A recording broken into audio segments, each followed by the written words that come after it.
Hello, I'm James, and the game for tonight is Sunless Sea.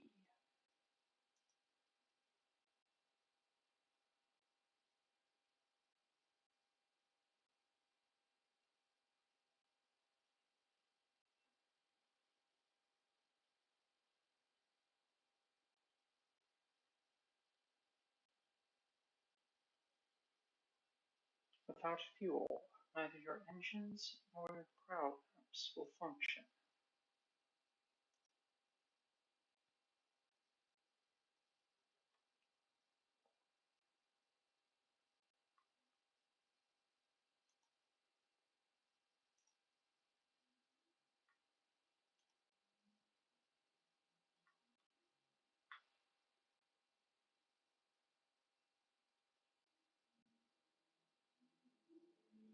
And looks like we've got some tech problems here.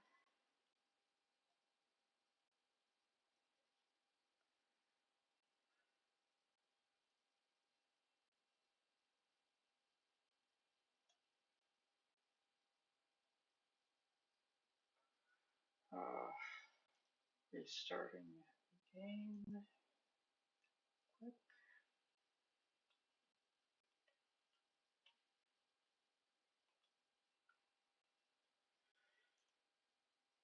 Dun, dun, dun, dun, dun, dun, dun, dun, dun, dun, dun, dun, dun. There we go.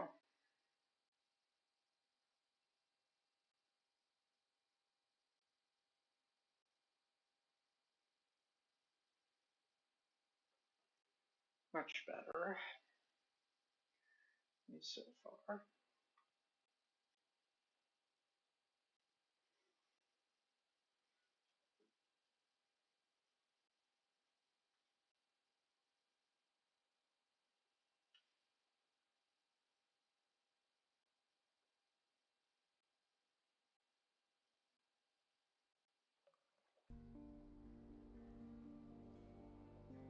And now let's continue. The north of the Untersee is walled with ice. And here we have a skull washed up on a beach.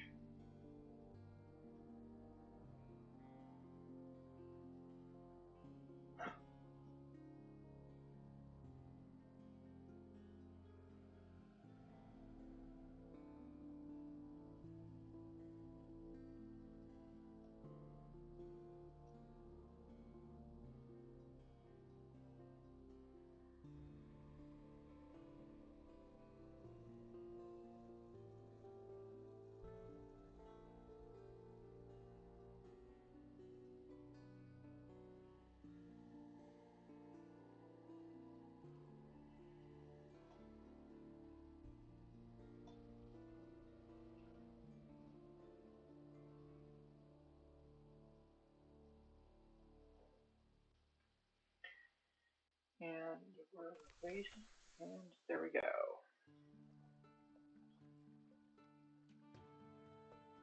Minfall in London.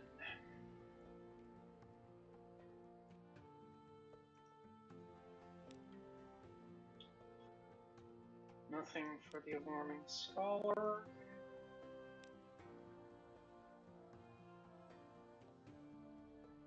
Do we have anything to drop off at the survey office?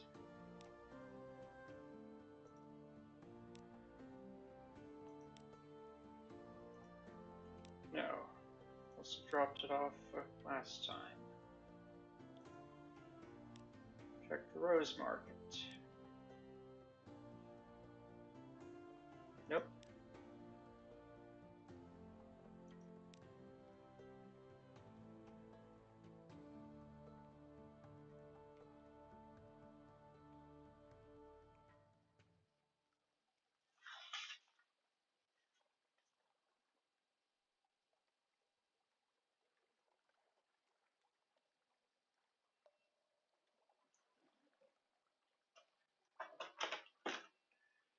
Okay. What have we got in our pockets as precious?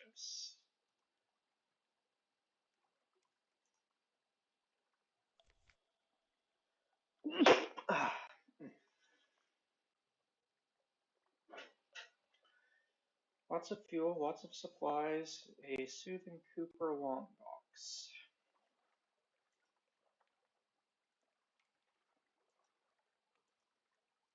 Next destination.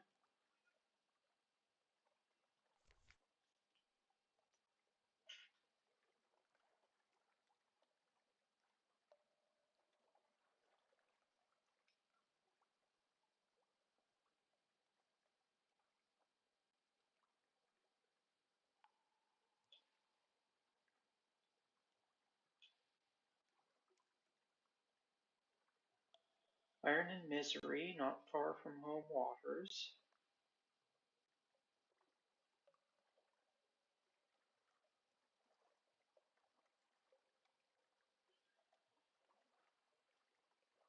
Seven pieces of Skintillac, 7 volumes of romantic literature.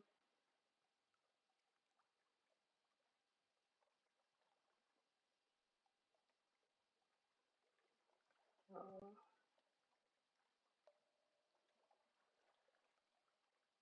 also to Iron and Misery, and lots of terror. Okay, it looks like we're about ready to go. Now keep the light on. After all, terror is a big threat right now. Check the map.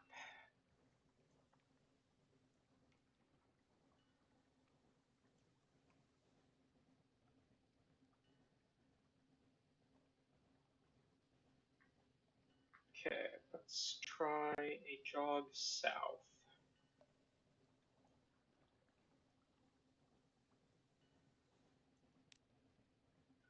Oh, before we go south, we will go north. You are now well provisioned. Try venturing further from London.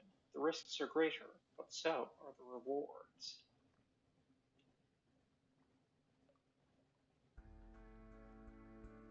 Yes, let's first go northwards toward Hunter's Keep.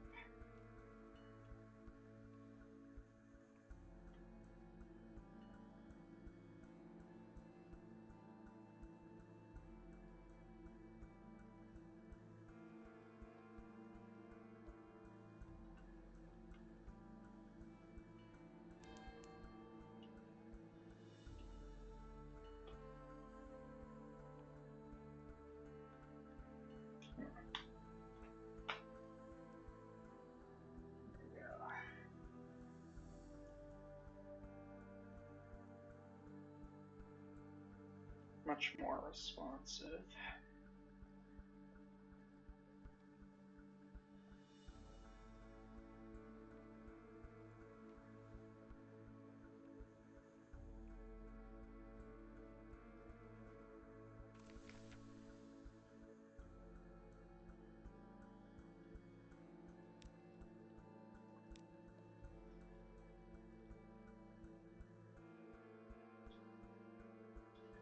Start by reconnoitering the island,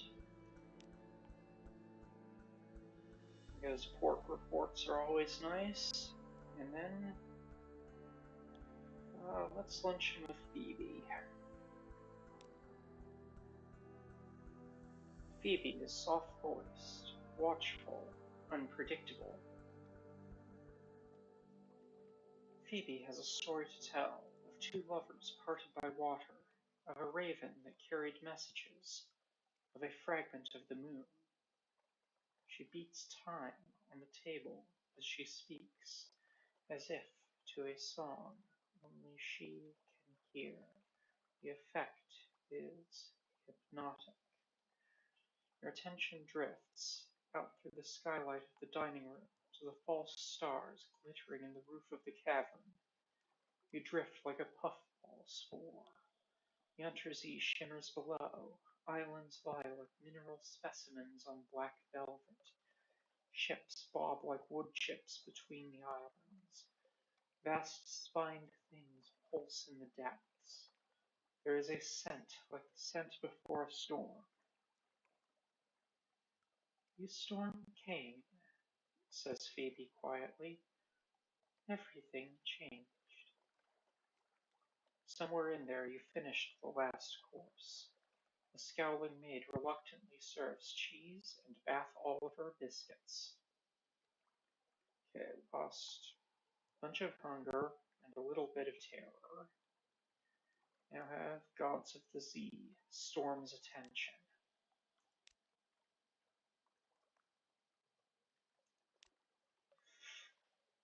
Okay, then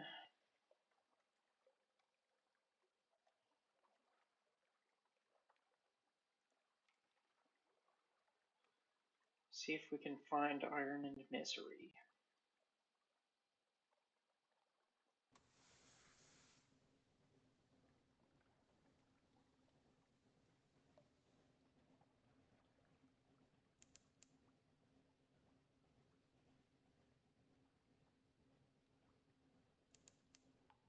Might be off to the south.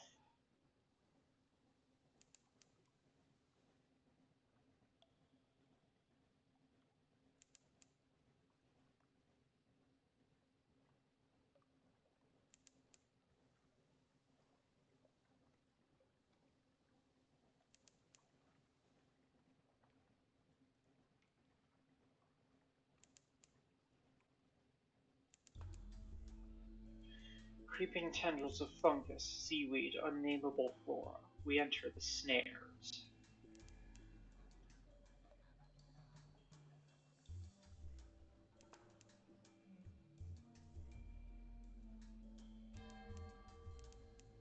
Far off, very far off, someone screams.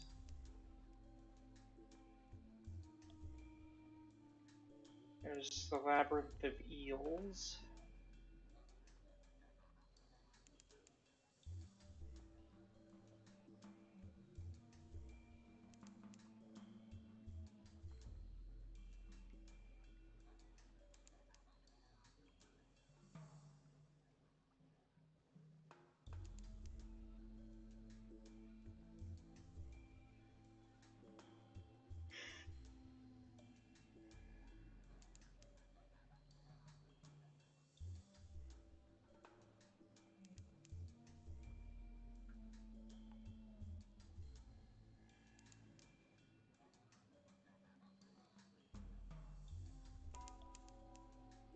Pigmote Isle is some distance to the southeast.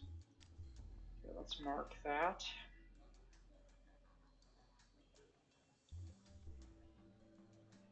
Okay, straight on.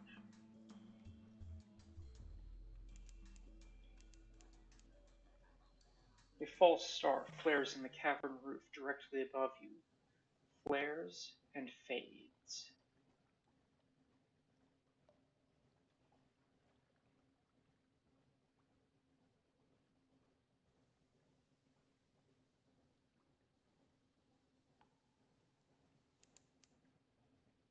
Discovered Pigmote Isle, 50 fragments gained.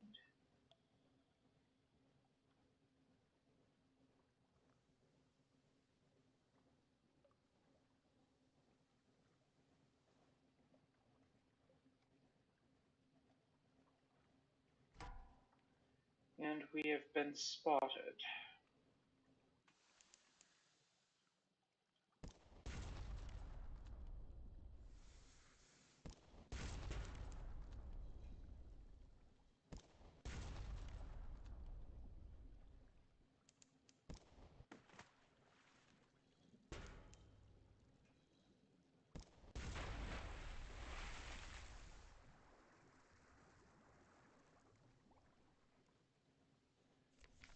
The glassy chop of dark water, the iron clatter of feet at the hatchway.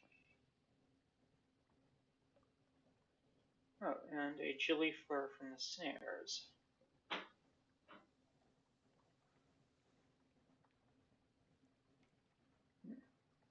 wonder what this is about Visage. Oh well. Let it disperse. Watch its oil rainbow colors fade. A face? From above, the gillyfleur's cap does look a little like a woman's face. She dissolves like smeared paint.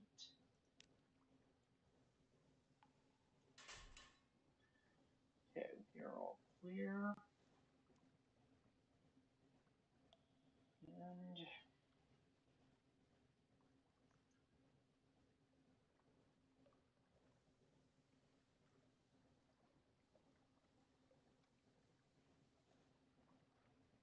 there we are, Pigmote Isle.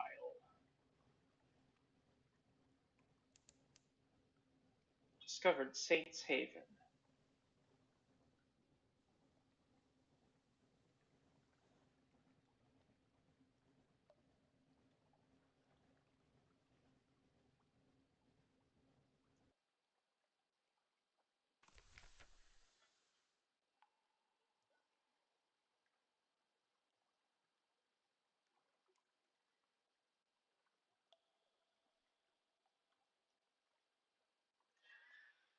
Pigmote Isle. Two houses, both alike in dignity. On a lonely desert beach. There is no habitation in sight, no market, only an old rotting dock. A stretch of sand thickens into damp black earth from which sprout stunted palms? Not quite, tall fungal growths with frond-like caps, as if someone had sculpted the idea of a tree from a mushroom. Disembark. See what awaits you. War? As you step onto the quay, you hear clamor, shouts, and shooting. You can see, off in the distance, smoke rising from beyond the hill, and dots of fire flecking the horizon. Two tiny figures stand a little further down the quay, unmoving, as if awaiting your approach. A literary interlude.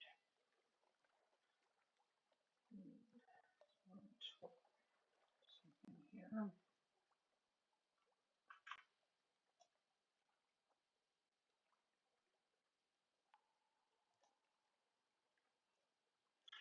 The following is an extract from the popular Diary of a Sea Captain, from London to Irem and what we did there before we arrived. Washed ashore on Mutton Island and subsequently serialized in the Unexpurgated Gazette. The author's identity remains unknown. The Tale of Pigmote Isle, in which a delegation is made, a choice is presented, war is declared, a most singular treasure is sought by all, and a new empire is founded with tooth and claw. Chapter 1. The Delegation.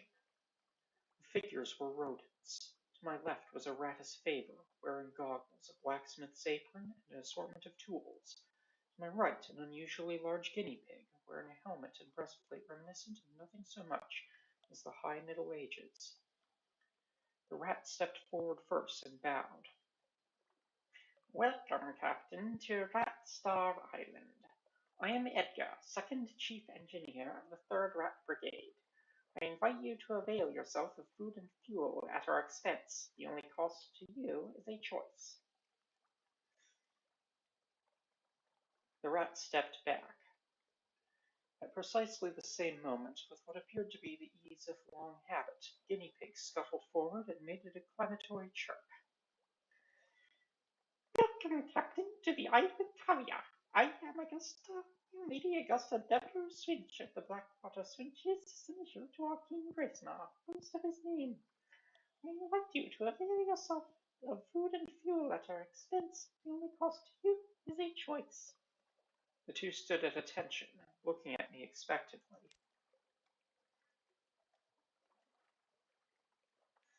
Chapter 2.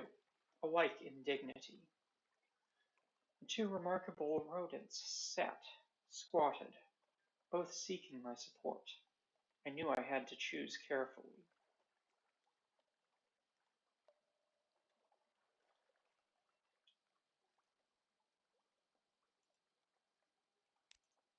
I spoke to the chief engineer. His eyes had a wave-cold glint to them, and he wore his scars like jewels. A rat in the making. I asked the chief engineer to elaborate.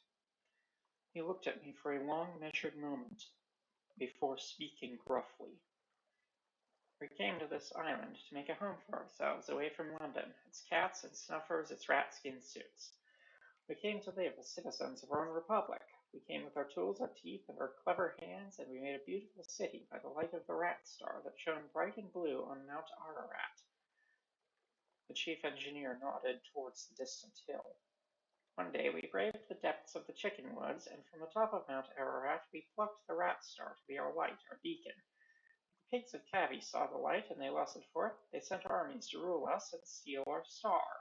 We will not permit them to take what is ours. We will resist to our last breath. Will you join us in defeating them?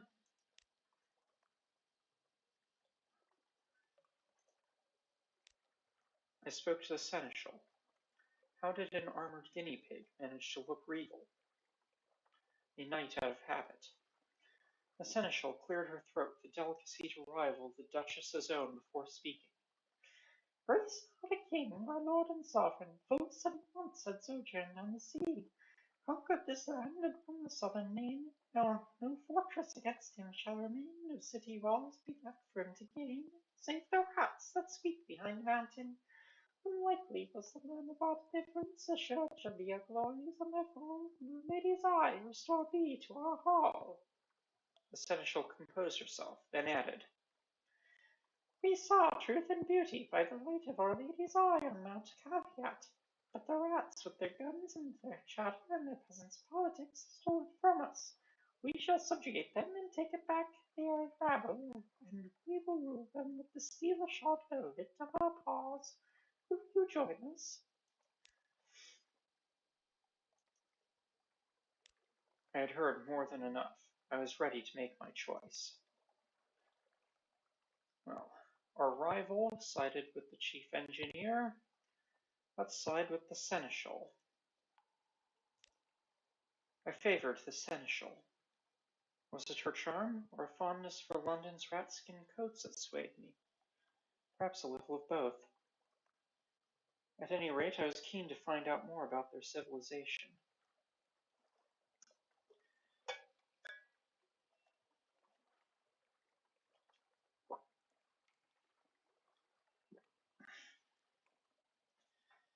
A friend to the Cavies.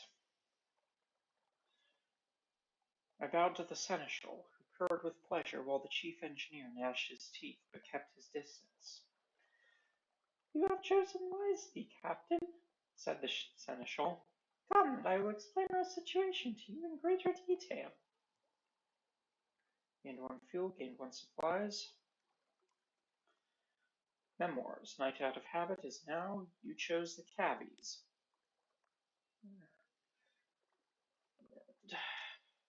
Need to refill my water.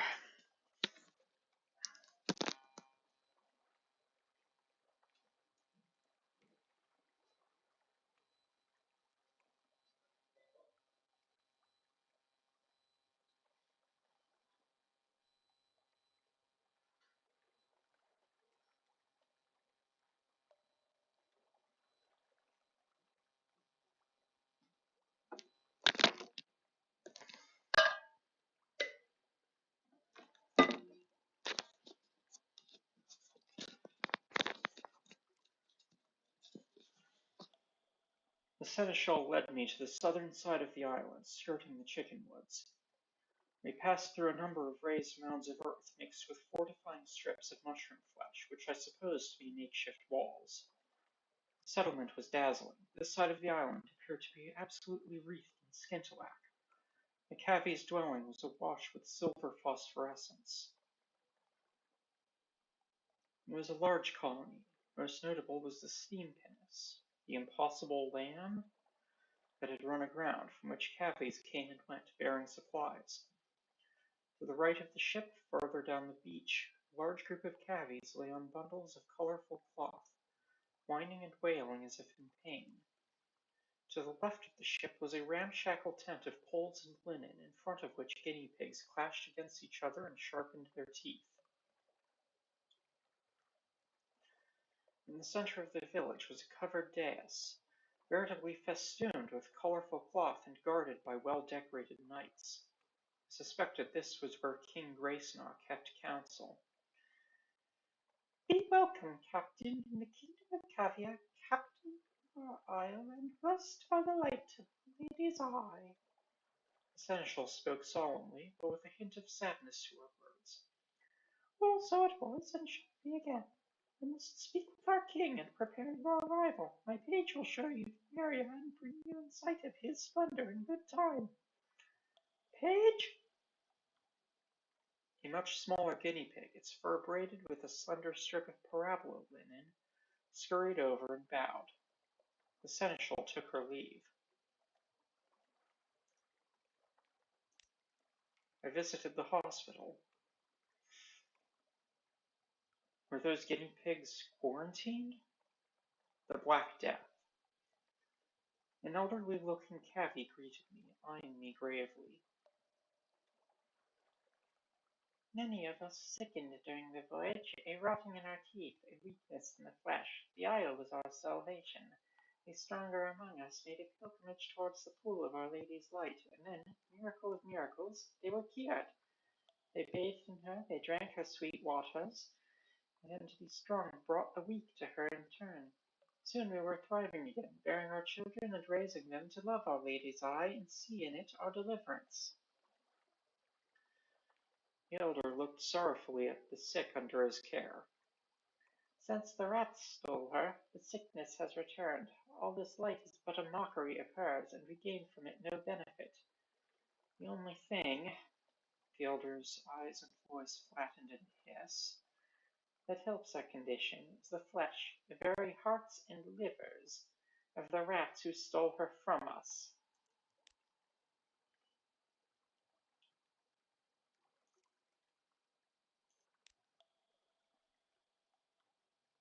I visited the steam pinnace on the beach. Was this indeed the impossible lamb? Wasn't it reported overrun by rats?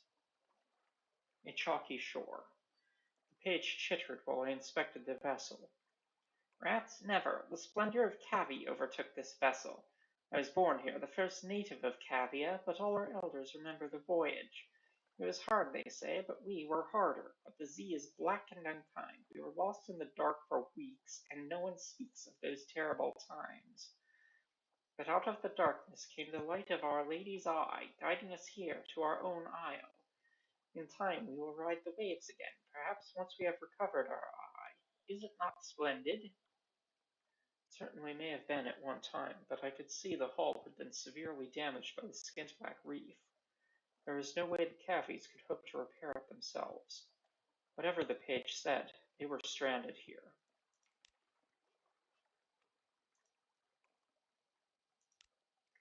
I visited the barracks. What chance could guinea pigs stand against the weaponized might of the Ratus Faber?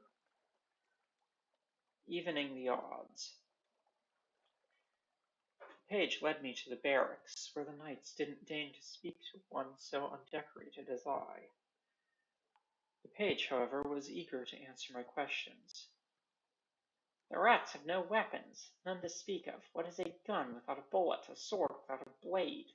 Ours are the supplies, the knives, the soft stuffs, and the glory. Their teeth are sharp, it is true, while ours— The page hesitated as the knights glowered at him. Are sharper. All praise to the flowers of the house of Cabby. One knight preened while another grunted indifference, working a whetstone along its top front teeth. As I watched, a particularly vigorous swipe knocked a whole incisor out of place. He landed on the ground in a black and bloody mess. The knight gasped, grasped the tooth, and vanished from sight. Another glared in a way that dared me to make something of it.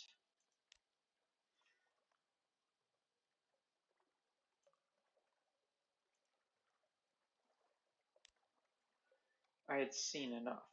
It was time for my audience with the king. Chapter 4: An Urgent Venture. The page led me, crouching at first, and then on my knees, before King Graysnaw and the seneschal.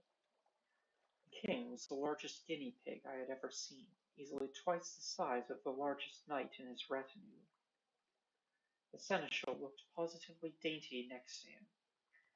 "We are told," intoned the king, "that you have promised your assistance to the house of Cabby. This is agreeable to us, but what form shall your assistance take?"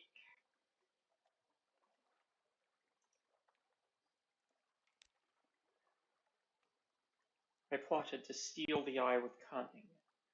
One should use shadows to catch a light. The rats would not even know we had been there. Probably. Ships in the night. I spent a few hours scouting the rat's shoreline, determining the best point of approach. There, a cave thick with chicken wood, too small and cramped for guards to fear the mooring of a boat. My crew rowed me towards the very knife's edge of shadow cast by the blazing eye, and I quickly swam the rest. I'm sure it was an easy enough matter to pick my way towards the settlement. And once I was within 20 feet of the eye, I sprinted. The rats shouted in alarm and scurried towards me, but my legs easily outpaced them. I smothered the eye in my wet clothing and bound with it towards the fleet, waiting in the shallows, while the rats around me fired wildly into the sudden dimness, wailing on their loss to the Z. The cavies rewarded me suitably upon my return. Succeeded in a Vales challenge. Hail Cavia! Pigmotile might is now 4, vulnerable. Spirit is now conflicted. Civilization is now unexceptional. Gained 10 fuel.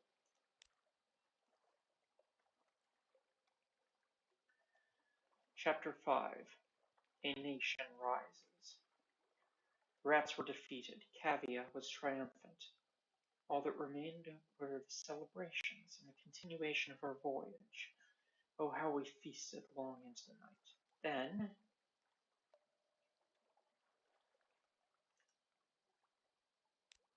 I spoke up on behalf of the rats. The survivors were being treated poorly, but the rift did not seem entirely insurmountable. The spoils of war. I appealed to the House of Cavy's grace and good breeding, and praised King Gracenaw's magnanimity. Perhaps the rats knew not what they did in stealing the eye. Perhaps they were only stumbling about in the dark for a light, as the cavies were themselves while lost at sea. The seneschal and the king exchanged a look. The seneschal murmured something in the king's ear, and he growled deep in his throat. "You saw only the frond tip of our suffering, Captain. The rats must answer for every drop of noble blood spilt, and in kind. We will require a great many hearts and livers to repair the health of our great kingdom.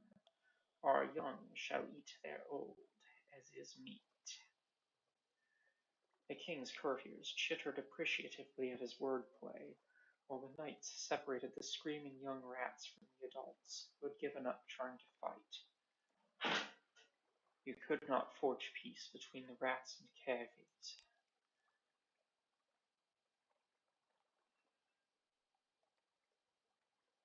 He invited one of the cavies to join us. They were reputed to be excellent swimmers, adorable enough to boost morale. And if times should become lean, I thought, maybe a guinea pig stew would verify the crew a day or two before they started eating each other. Welcome aboard. The seneschal, of course, couldn't abandon her duties, but she made certain my request was cried out in the village square. The page squeaked excitedly and sought permission from her to join my party. "I will record your doings for the glory of Cavy," he declared, "and I'd like to see more of the world." I waited for him to gather up some effects and say goodbye to his family before lifting anchor and setting off.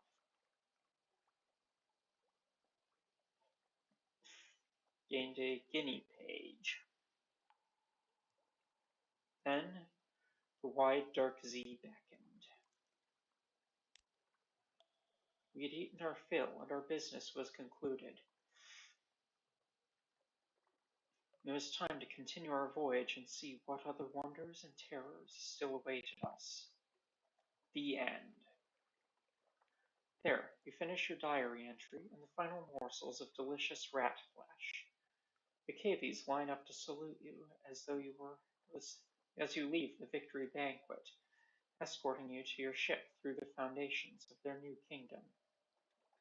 Made a port report on Pignote Isle. Hunger is gone. A new nation has been founded.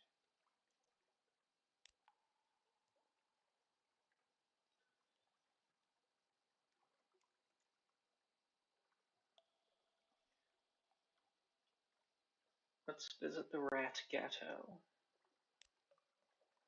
The House of Cavy has not been gracious in victory.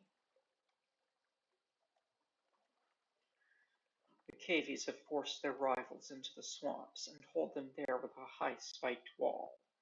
Thick black mud squelches underfoot as you pass through the guarded gates.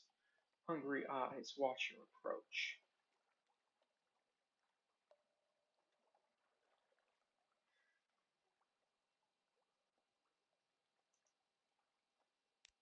Smuggle fuel into the ghetto. Rats huddle for heat, clinging tight to scraps of stolen blankets. A small bribe to a small guard gets the delivery through the gates. The rats scrape together what little they can to repay your kindness.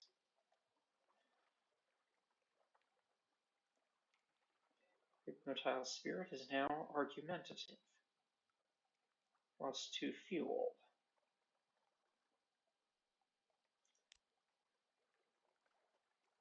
And got a stout crate. Crates, the source of sustenance, the fundamental element of cargo. Crate of fuel, coke, like coal, but more so as the Department of Infernal Rarefactions would have it. You finish opening a cache of curiosities.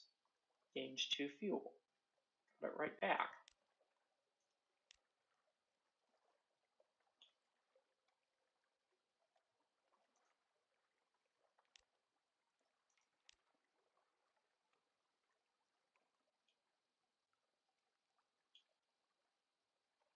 Let's try it again.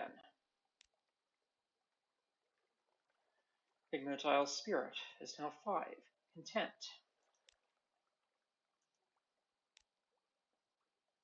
And got it right back again.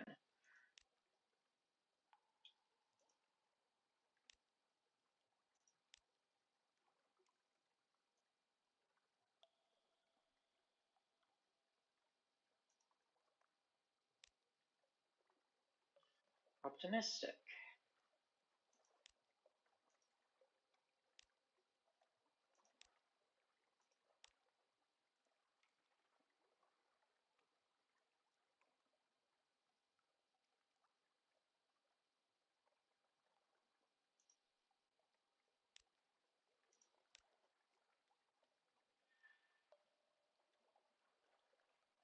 Okay, and now let's try this. Attempt to broker a union. Cavia will be stronger if its 2 houses work together. Success will boost spirit. Failure will reduce it.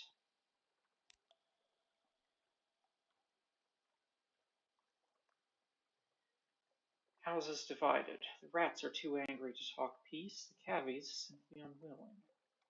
If the 2 houses are ever to come together as one, it will not be today.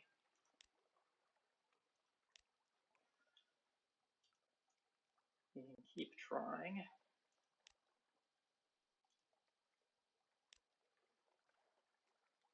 The eyes of the Z turn to Pignote Isle.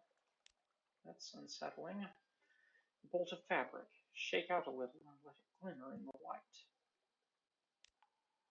Spider silk. You can find spider silk in London, of course. There are troubles there with star spider infestation, like anywhere underneath. But for the real quality, you need to go east, to the Khanate, or the fang-bristling fastness of Saviour's Rocks.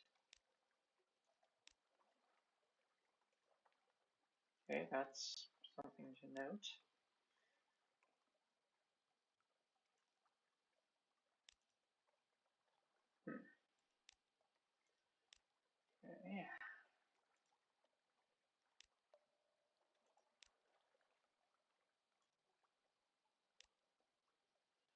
Down to 16 fuel. Great ships have been dispatched to Pigmote Isle. Intriguingly lumpy sack. It's probably not a sack full of skulls. Souls. A sad little chain of bottled souls. It is hard to be sure if souls have eyes, but when these ones emerge from the sack into the light, they turn their blindly questing faces towards you. What seems like excitement, and then, all at once, relax, disappointed or relieved. You now have a crate of human souls, clinking, glowing, bleeding.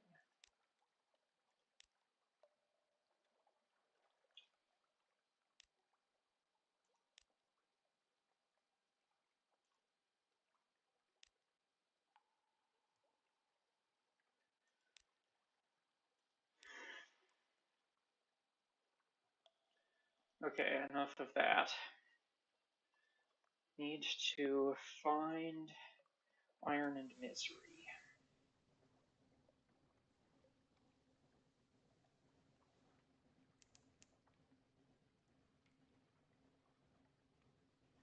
Failed 360% checks.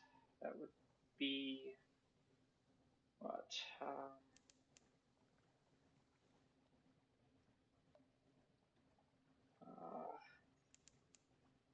Oh, Gator's Mourn. Some distance to the south. All the way down there.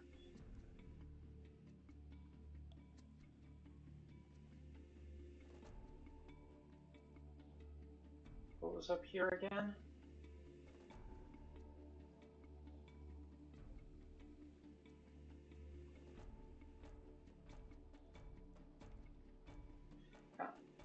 Stalagmites loom in the distance, like the cranes of wolf-stacked docks. But vaster, vaster, the Corsair's forest. Our lookouts are watchful. Actually, let's not go to Gator's Mourn. It is a deadly place.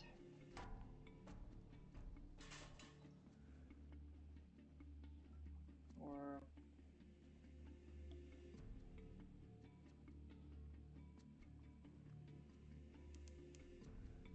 discovered Patrick's Lot.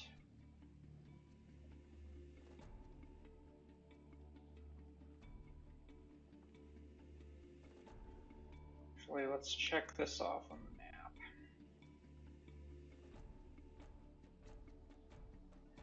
Anyway, failing 360%. Discovered Gator's Mourn. Blue lightnings crawl leisurely up the funnel. St. Erasmus dancing. Cry goes up.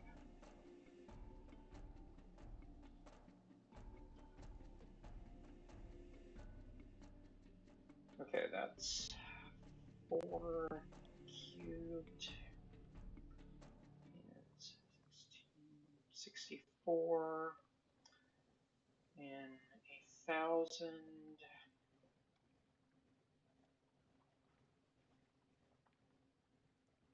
So 6.4%.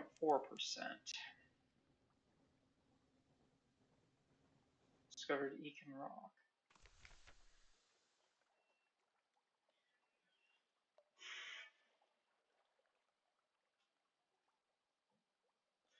Yeah, unlikely odds, but guess it would have happened eventually. Gator's Mourn. Mourn is a stalagmite vast as a crag, and its foot has no safe harbors. The Corsair's citadel nestles halfway up. An intricate system of winches takes the strain, and your ship rises slowly from the Z.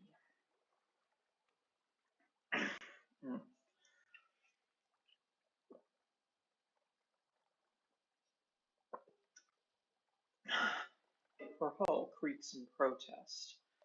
Grizzled sailors groan and cling to stanchions.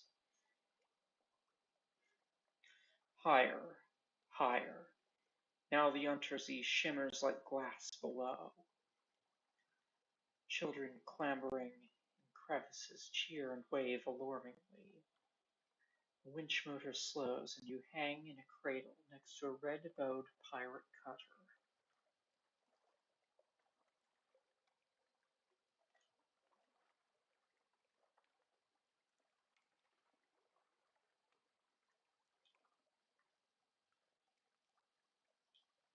Okay, let's start by gathering intelligence. Gather intelligence. Gator's Morn swarms with pirates, smugglers, and captains of uncertain allegiance. You can learn a lot here, but you'll need to go carefully. In caution. A steaming bathhouse on a spur of rock. Water slops over the edge of tubs, out over the edge to join the Z far below. Scarred captains boast drunkenly of the prizes they've taken and the victims they have marked out.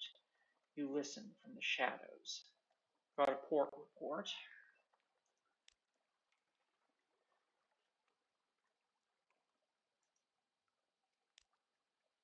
Overhear rumors of a pirate poet. Landlubbers fear pirates. Pirates fear the poet. Lies, nonsense, glimmers. Some say she's a clayman who freed herself with the power of verse. Possible. Others insist she's the personal muse of the king with 100 hearts. Unlikely. One claims she sails on a living ship made of the still screaming skulls of her victims. More sober voices mutter that no, it's just an Alcaeus-class vessel. Whatever the truths, few have fought her and survived to tell the tale. Only the bravest of captains risk the lonely parts of the Z where her flag is said to fly.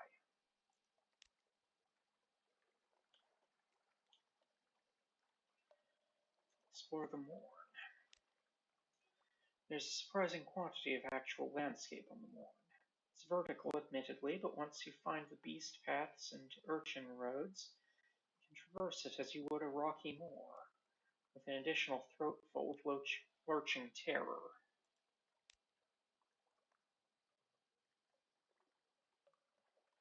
A contretemps with corsairs. Fights on the Morn have a staccato quality. A careless lunge will send you plummeting to your doom, so wait, and choose your moment carefully. Flee. The better part of valor is discretion. The better part of discretion is not falling off a high cliff into a rock-fanged sea. Away into the darkness. You plunge through a washing line, clatter down a flight of unsteady wooden stairs, cut across the fish market, and ducked through a colonnade of faceless statues. Your pursuers are gaining on you until the statues, and then they drop back. Disconcerting. But they're gone. That's all for now. Gained 3 terror.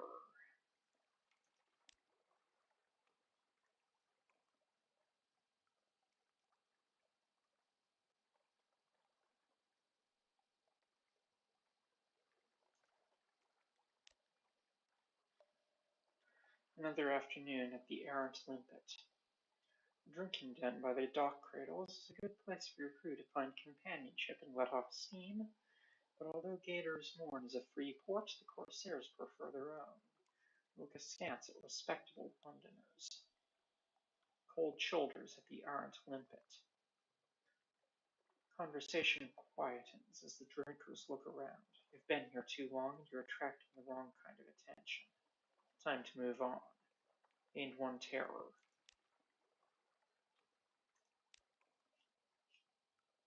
Well, guess that's it for the Morn.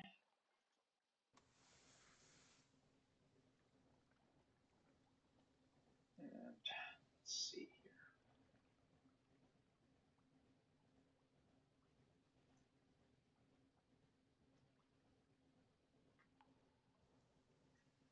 Okay, it must be somewhere in this triangle. I don't think it's that up there. It might be.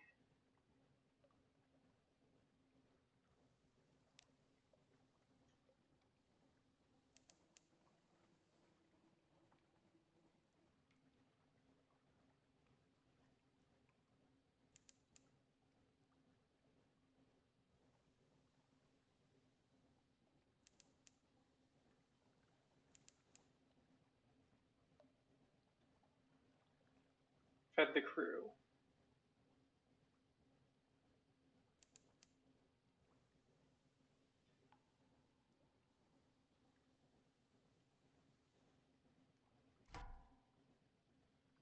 And we've been made. Discovered a cracked pirate steam pinnace.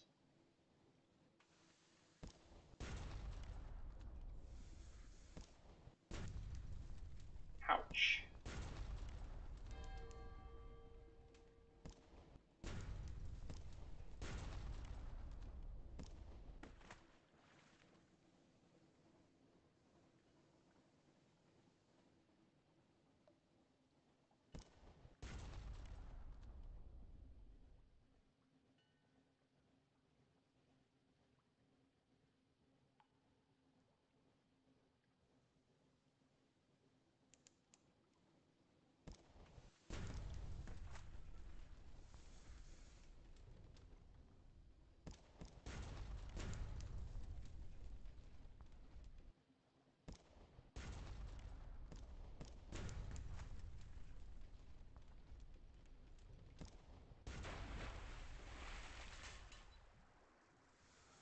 Alright. It'd be a shame to have gone through all that and not pick up any spoils. You've destroyed a cracked pirate steam pinnace. The ship is yours. What will you do with her? Loot and scuttle her. She's a vile old vessel, and these seas aren't safe. Take what you can and move on. Lean pickings. These pinnaces don't sail far from their hidden harbors, but here's something at the back of the hold. Another bolt of fabric, this time parabola linen. Parabola is the serpent place behind mirrors, or someone made that up. But in that case, where did they weave this sleek and ambery, glimmering cloth? You have one bale of parabola linen.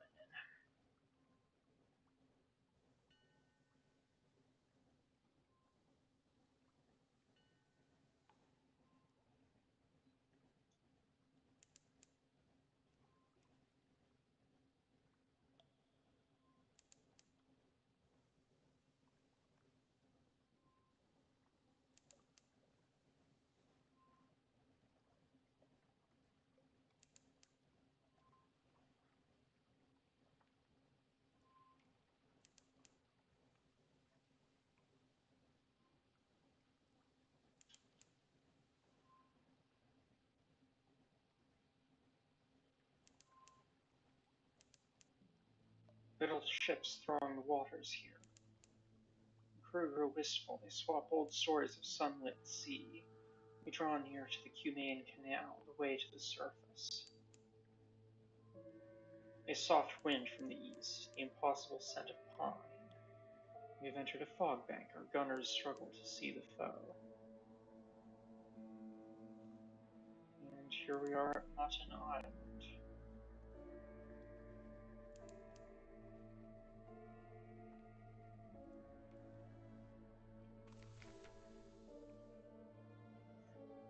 Just 5 echoes. I'm not sure what we can do.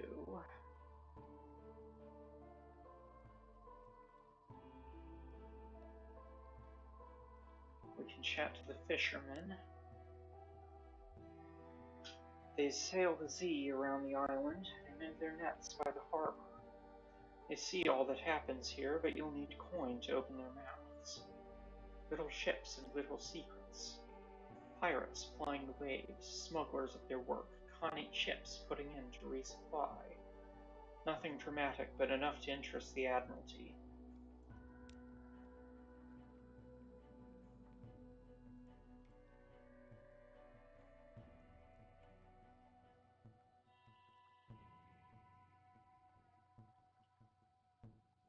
Okay, let's explore the shore. Wander a little way along the shore. Beachcombing. Take a stroll along the beach. Perhaps the sea has brought you something.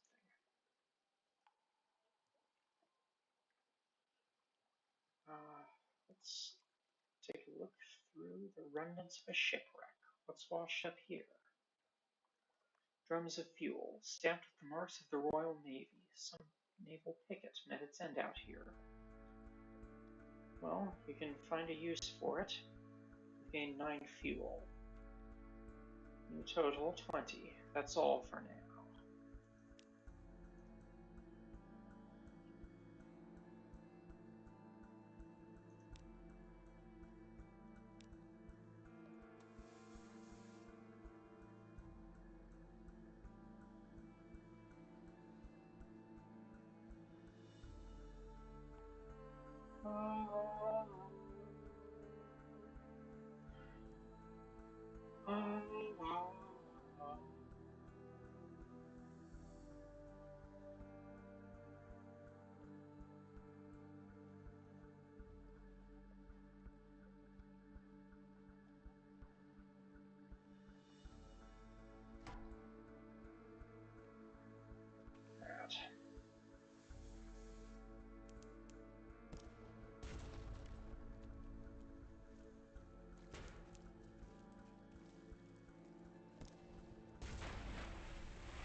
Could always use some more supplies.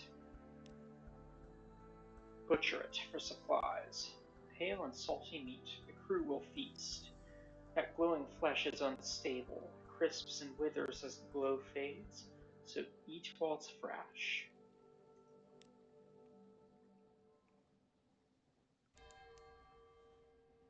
Home. Warmly lit windows, company, peace. Thoughts of home come at the strangest times.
Returning to London, the lights of London welcome you home.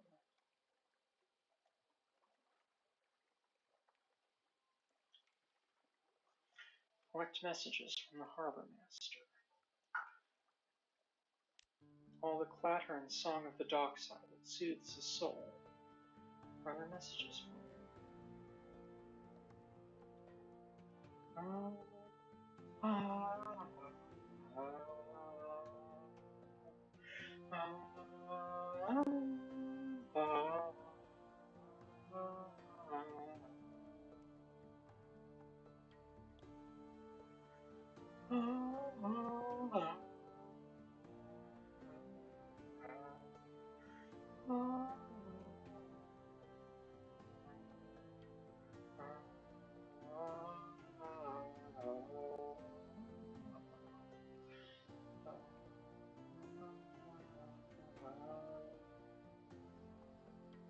Something has changed underneath.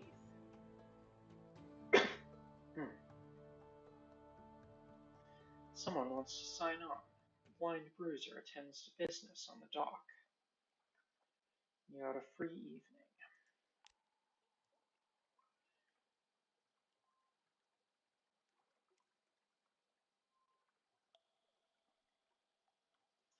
A little proposal.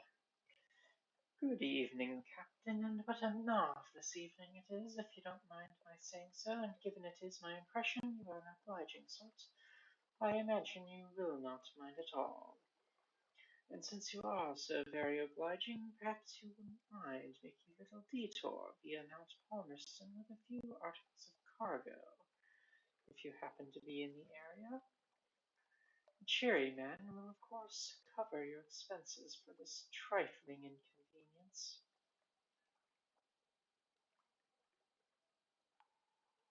You will need at least 1 unit of space in your hold. Accept the commission.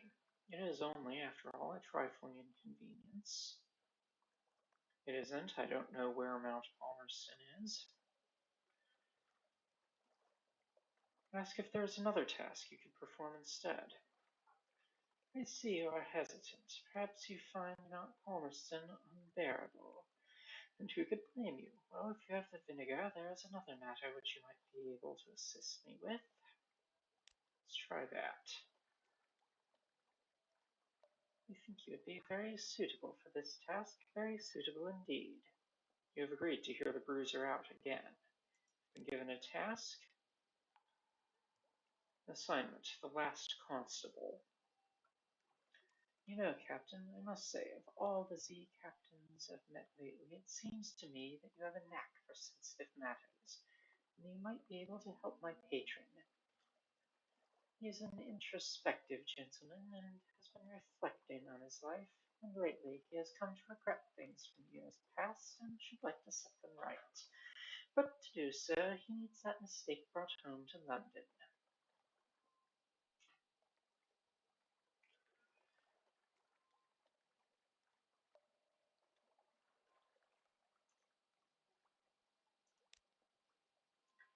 Except, you'd like her returned with every tooth still in her head, if you could, and he would be certain to award you with dispensations as generous as your own self, for doing him such kindness. Preparing a reunion. Kindly thanking you, Captain. We would like you to retrieve someone who has long been a sore spot in my patron's heart. They called her the last constable around here before she fled London. We've had reports of her investigating scoundrels up to the Iron and Misery, spying on pirates in Gator's Moorn, keeping the peace in Khan's heart, and watching the dead in Vendavite. She gets around, a real hard worker, that one. It's in her blood. Again, don't let her come to harm, if you can help it, at least. We're understanding. If you return to London without having found a last constable, the blind bruiser will not take offence. Check your journal to be reminded of where the constable might be. She's been seen on Demount Island, Gatorsmorn, Khan's Heart, and Vanderbite. We've accepted the Cheeryman's assignment. We're looking for the last constable. Now, with that out of the way,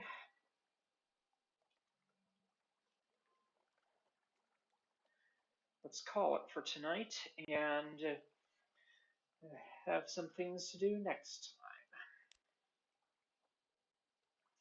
time. I have been James, and the game has been Sunless Sea. Thank you.